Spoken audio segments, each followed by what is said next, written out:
Ребята, а вы любите читать? А есть ли у вас любимая книга?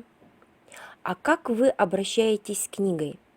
Писатель Лев Кассиль писал, что книга может стать лучшим другом, советчиком и помощником. К сожалению, сейчас очень мало детей, которые с огромным желанием и удовольствием берут в руки книгу и начинают осознанно читать. Книги заменили интернет-страницы. Давайте взвесим все за и против. Что лучше, книга или интернет? Результаты исследований за последние десятилетия в ряде стран показали, читающие люди способны проблемно мыслить, имеют большой объем памяти и активное творческое воображение.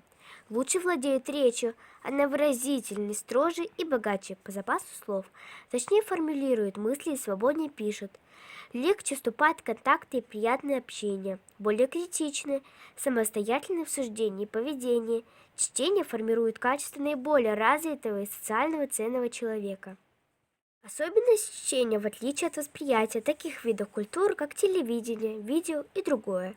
В том, что чтение всегда труд, интересный, доставляющий удовольствие, радость, но труд надо потрудиться, чтобы научиться читать, и надо потрудиться, чтобы стать читателем. Именно труд, вложенный человеком в самого себя, и формирует в нем эти новые качества. Когда мы читаем, в нас рождаются собственные мысли и ассоциации.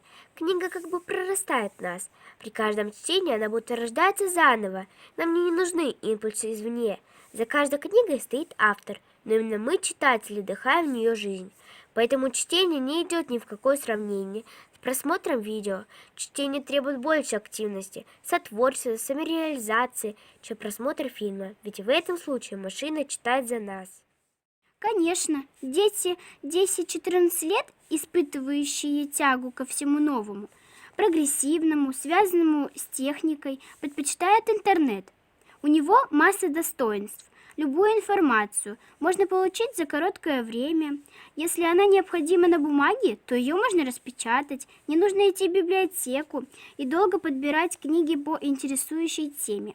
В интернете открыт доступ к большому числу смежной информации, и можно изучить интересующую тему.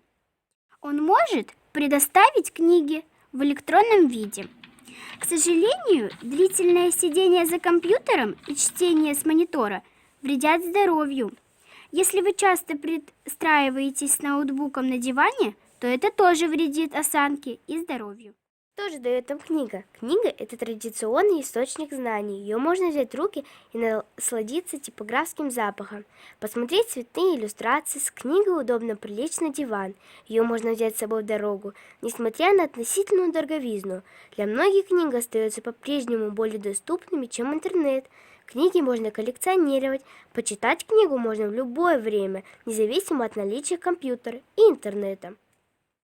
У каждого из видов получения информации есть свои достоинства и недостатки. Стоит заметить, что при чтении книг получаешь глубокую и полную информацию по какому-либо вопросу. В интернете часто информация содержится в сокращенном или искаженном виде. Много недостоверной информации в нем часто происходит при изучении какого-либо вопроса, отвлечении на другую тему. Книги не терпят суеты, их читать внимательно, вдумчиво. Это может быть и работой, и развлечением. В интернете, кроме книг, можно найти музыку и фильмы, рекламу и огромное количество ненужной информации. Интернет быстро обновляет информацию. Все новости и сведения о последних достижениях науки и техники сразу же появляются в интернете.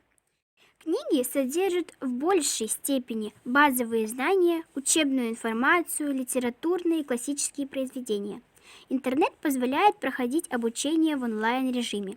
Даже есть учебные заведения, специализирующиеся на таких технологиях, книги являются основными учебными пособиями в каждом учебном заведении. С практической точки зрения книга может истрепаться, пострадать от огня и воды. В интернете же хранится море информации, которая никуда не денется.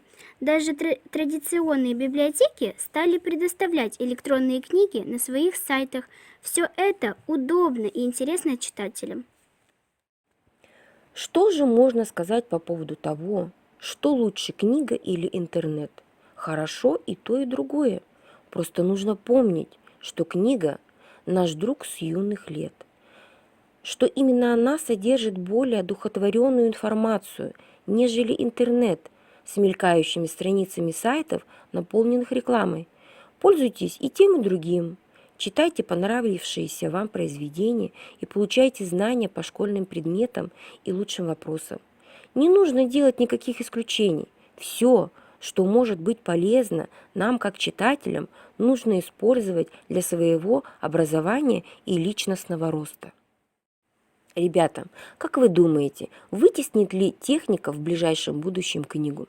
Со стороны кажется, что современные молодые люди в большинстве своем отдают предпочтение всему новому и, конечно же, компьютерным технологиям. Книжные дети становятся раритетом. Может быть, не нужно по этому поводу лить слезы и говорить о бездуховности молодежи. Новое поколение выбирает не только Пепси, но и более гибкую информационную систему.